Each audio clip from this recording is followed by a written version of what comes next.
मैत्रिणींनो, कशा तुम्ही तुमचे या चॅनलवर पुन्हा एकदा तुमचं स्वागत आहे। आज आपण मिसळ पाव बनवणार आहे। तर त्याआधी तुम्ही चॅनलला लाईक करा, सबस्क्राईब करा आणि कमेंट्स मध्ये टाका की हे मला रेसिपी कशी वाटली।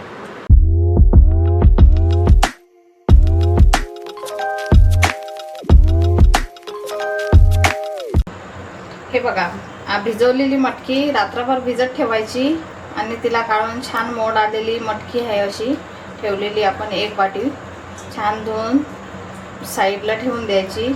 नंतर अद्रक लसूणची पेस्ट आणि कांद्याची आणि खोबऱ्याची पेस्ट आणि टमाटर, कापलेलं टमाटर, कोथिंबीर आणि त्यानंतर लागणार आपल्याला साहित्य। मीठ घेतलं आहे आपण 2 चम्मच आणि 1 चम्मच घेतला आहे आपण हळद। नंतर गरम मसाला घेतला आहे आणि मिरची पावडर घेतलेला आहे आणि थोडं जिरे घेतलेलं आहे।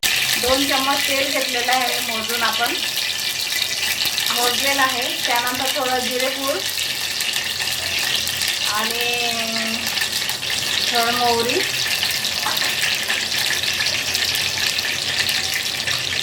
त्यानंतर अद्रक लसूणचा पेस्ट, कांद्याचा पेस्ट,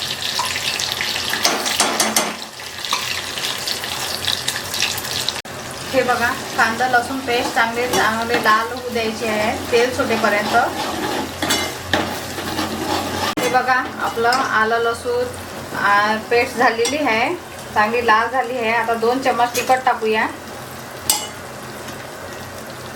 2 चम्मच तिखट, 1 चम्मच गरम मसाला, 1 चम्मच धने पावडर, अर्धा चम्मच हळद आणि 1 चम्मच मीठ आणि आता पूर्ण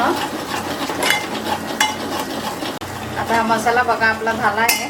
त्यानंतर आपल्याला टोमॅटो कापलेले टाकायचे आहे। हे सर्व कापून घेतलेलं होतं आपण आधी। चांगलं लाल होईपर्यंत टमाटे एकजीव झाले पाहिजे। त्यामध्ये आता मटकी टाकायची आहे।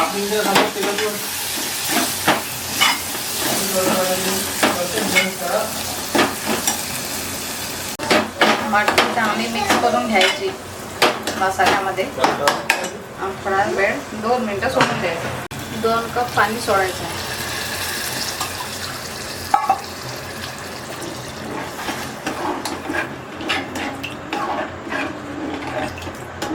आणि याला 10 मिनिटांसाठी झाकण ठेवून शिजू द्यायचं।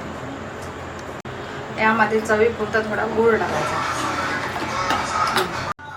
अशा प्रकारे भाजी झाली आहे आपली मटकीची। तर कोथिंबीर टाकायचा,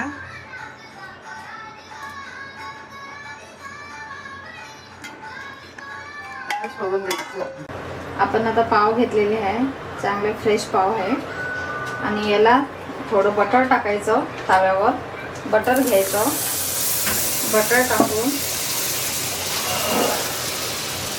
थोडं गरम करून घ्यायचं पाव।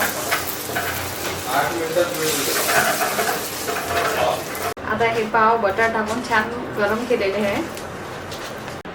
अशा प्रकारे आपले सर्व पाव झाले आहे बटर लावून छान गरम करून। आता आपण सर्व करूया। सर्वात महत्त्वाची गोष्ट म्हणजे मिसळ पावमध्ये खारा टाकावा लागेल, कारण खाऱ्याशिवाय ते मिसळ पाव छान लागणार नाही। चला तर मग आता मिसळ मध्ये खारा टाकूया।